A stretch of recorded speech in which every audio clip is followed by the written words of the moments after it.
नमस्कार। फर्स्ट बिहार झारखंड में आपका स्वागत है। मैं राहुल ओझा आपके साथ। बांका से सांसद रह चुकी पुतुल देवी अब आरजेडी यानी कि लालटेन का दामन थामने जा रही है और इसके लिए जो तैयारी है वो भी आरजेडी ने कर ली है। बिहार विधानसभा चुनाव से पहले लगातार जिसकी जहां गोटी सेट हो रही है वो वहां पर जा रहा है और चाहत यही है कि विधानसभा के चुनाव में उन्हें जो टिकट है वो मिल जाए।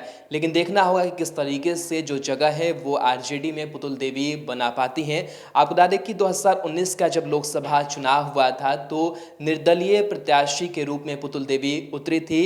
निर्दलीय वो इसलिए उतरी थी क्योंकि बात अगर करें 2019 लोकसभा चुनाव की तो जो बांका लोकसभा क्षेत्र था वो जेडीयू के कोटे में गया और जेडीयू ने वहां से बेलहर के जो विधायक गिरधारी यादव उनको प्रत्याशी वहां से बनाया गया और इस लिहाज से जो पुतुल देवी का टिकट है वो वहाँ से कट गया और इसलिए वो निराश हो गई और उन्होंने ये ऐलान कर दिया कि वो निर्दलीय प्रत्याशी के रूप में मैदान में उतरेंगे, जिसके बाद से बीजेपी को ये गले नहीं उतरा और बीजेपी ने उनको कहा कि आप जो नॉमिनेशन है वो अपना वापस ले लीजिए और लगातार जो बीजेपी की तरफ से पत्र है वो लिखे जाते रहें।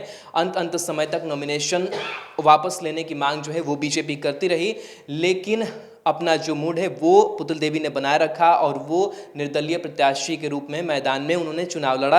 हालांकि उन्हें हार का सामना करना पड़ा, लेकिन जिस तरीके से जो नाराज़गी थी बीजेपी की वो दिखाई दी और उसके बाद से 6 साल के लिए उन्हें बीजेपी ने पार्टी से सस्पेंड कर दिया। और अब जो खबर निकल कर के सामने आ रही है कि वो अब आरजेडी का दामन थामने जा रही है। तो कहीं ना कहीं बिहार विधानसभा चुनाव के पहले जो पाला बदल का खेल है वो लगातार जारी है और आरजेडी अब उनको कितनी तवज्जो देती है। हालांकि कहीं ना कहीं जो लोग एक पार्टी से छोड़कर दूसरी पार्टी में शामिल हो रहे हैं वो यही चाह रहे हैं कि बिहार विधानसभा चुनाव में उनको जो जगह है वो मिल जाए और इसी को लेकर के वो आरजेडी में भी कहीं ना कहीं शामिल होना चाहती है। आपको बता दें कि समता पार्टी के दौर से मुख्यमंत्री नीतीश कुमार के सहयोगी रहे स्वर्गीय दिग्विजय सिंह की पत्नी है पुतुल देवी और वो अब आरजेडी का दामन थामने जा रही है। 2019 लोकसभा चुनाव में उन्हें हार का मुंह देखना पड़ा था और जो सीट थी वो जेडीयू खाते में गई थी, जहां से गिरधारी यादव जो थे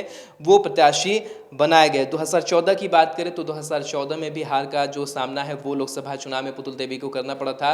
आरजेडी के प्रत्याशी से बस काफ़ी कम अंतर के साथ वो हार गई थी।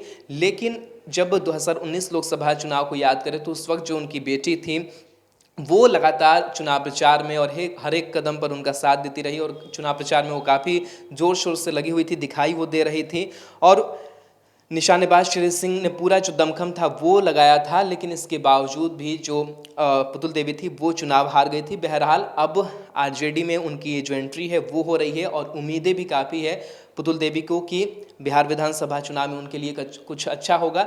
लेकिन कहीं ना कहीं आरजेडी को एक मजबूती भी मिलेगी क्योंकि उनकी अपनी एक पहचान है उस क्षेत्र में और अब उनकी जो एंट्री है वो आरजेडी में होने जा रही है।